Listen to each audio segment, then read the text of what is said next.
The main struggle. I'm sorry, is this really gonna bother? It's okay, good. Oh my god, I'm so sorry. Dakota.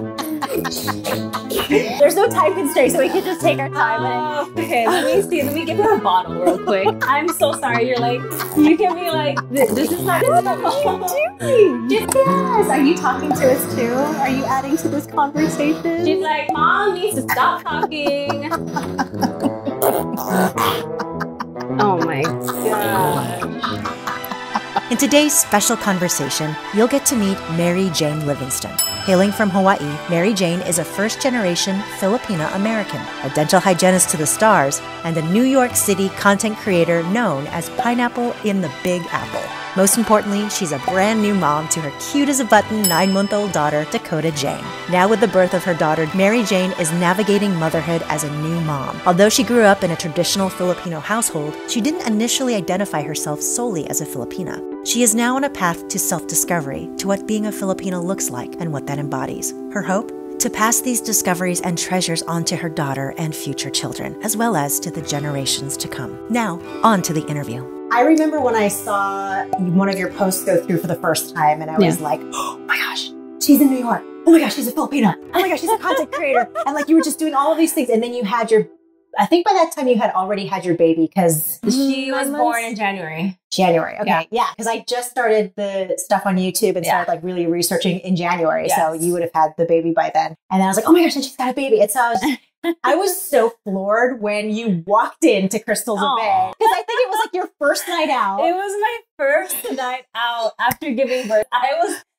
so flustered getting there because all the emotions, like postpartum, first time going out, and then like leery about what's happening in the subways. Nonetheless, I'm like, oh, I made it to the event safely and I'm good. I made it here, you know? It was my big introduction back to the world. Not even just like content creation, networking, going out. But it was just like me stepping out as like a mom in this world now. I just wanted to say, like, in a way, it was sort of your rebirth into society as a mom. Like, it really was. And this is not being a mom myself. Like, this is what I always hear is that being a mom completely changes everything. Not only like in terms of logistically, like your life, but also just everything inside hormonally. Your thoughts are different. Your thoughts are no longer yours. They belong to a little one. Exactly. Rightfully so, you know? And so that was the first time that you were stepping out on your own, knowing that you now have this family to care for. And to come home to. Come home to. Yes. And it's crazy because I almost didn't go because of my insecurity of like, am I ready for this? Can I go out? Like, what am I doing? Who am I? You know, like, who am I now? And even what's crazy, and I don't think I talked to you about it when I came home, like, I actually cried because it was, oh my God, just thinking about my emotions again. When you're there, people ask, oh, what do you do? Right?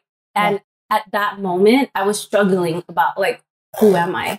And everything that I said was to cater to someone. Oh, I'm a dental hygienist. I'm a mom, like I'm a wife, but what do I do for myself? And so that night was like a major event that was life altering, but also it just got to me that I was like, hey, I need to figure out what I need to do with my life again. Like what goals, what I want, what do I see myself doing, and who am I, my identity? I think because I'm like a first time mom and like, and for me, I've been such on like a go type, and whatever I wanted to do, I just went and did it. I don't want to say restricting me because she's not restricting me of doing anything. But I also have to think, oh, it's not just my life that to think about. Like it's hers. Like I'm looking forward to having like a better relationship with my parents. I have a good relationship, but like I always felt like growing up, I was misunderstood because I was a first generation American. That like me trying to express how I feel,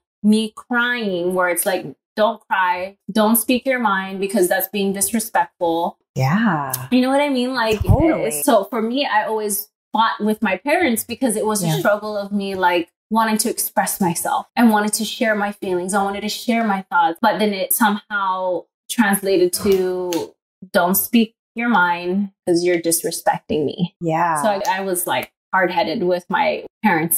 Were you vastly different from your older siblings? Yeah. You were born and Even raised in my in the younger Philippines? ones. Really? So you're the one. I'm their problem child, even though I wasn't really a problem. Yeah.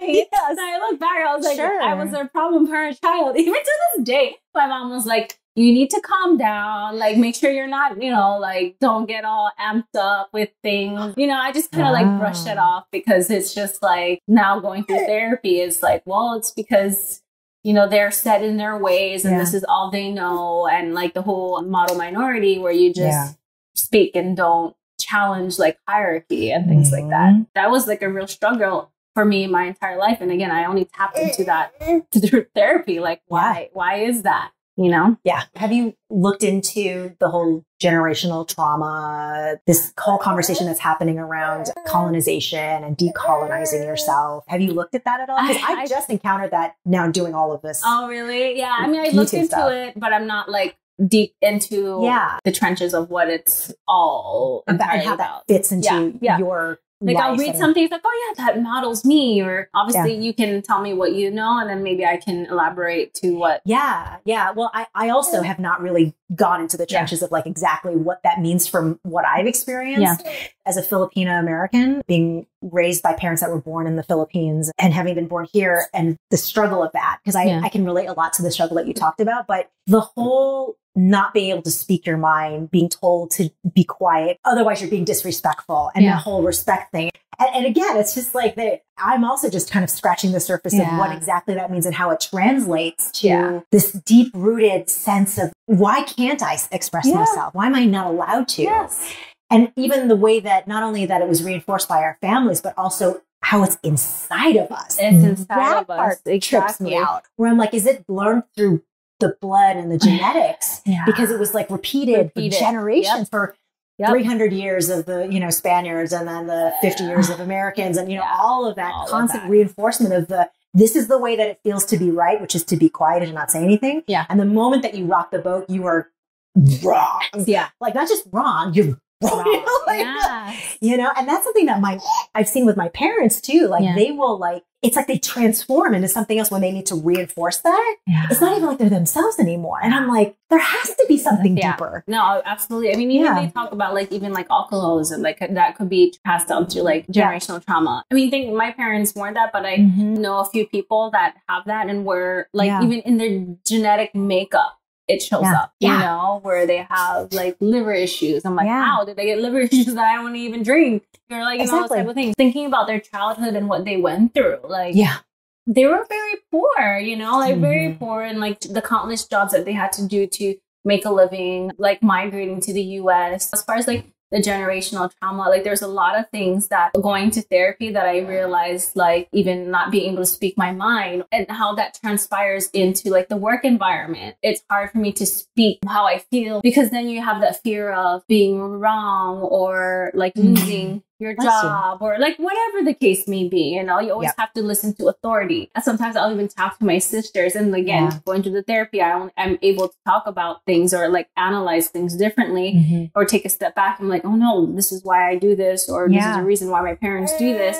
Like for me, one thing is I shut down. With my parents who are like, no, you can't say that or you can't do that. And then when you're in the wrong or you feel like you're not in a safe space, you just shut down and you just say, okay, right? Yeah.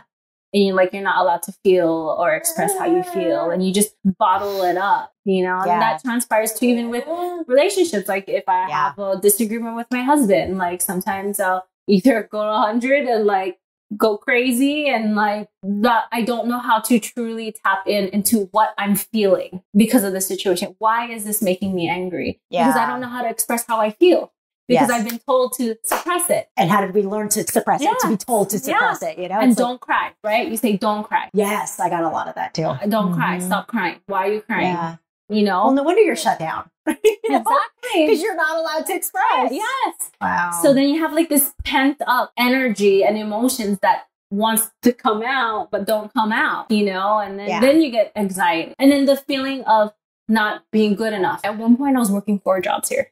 Oh my gosh. 4 jobs. Every year we go on a mission trip with my doctor's and his family's foundation. It's called Glow Good Foundation. Yeah. He is good friends with Lenny Kravitz. Yeah. And Lenny Kravitz has his own foundation called Let Love Rule. My doctor did a lot of humanitarian work all over the world. And Lenny Kravitz had asked him, hey, you know, I have roots in Bahamas. I noticed that the people of Bahamas, they have limited access to care. Can you come in and screen? Clear as day, there was a need. Yeah. We go as a team. Yeah. And now it's become like this, even a bigger like event where other people from all over the world come and help us. Yeah. And we treat anyone and everyone who shows up for free. And that's like, not just like, oh, little cleaning here and there. I mean, this is like, this could be like major. Are you kidding me? There's extractions going on. There's root canals going on. There's fillings, crowns being made, ceramics. So it's not an actual like clinic. Yeah.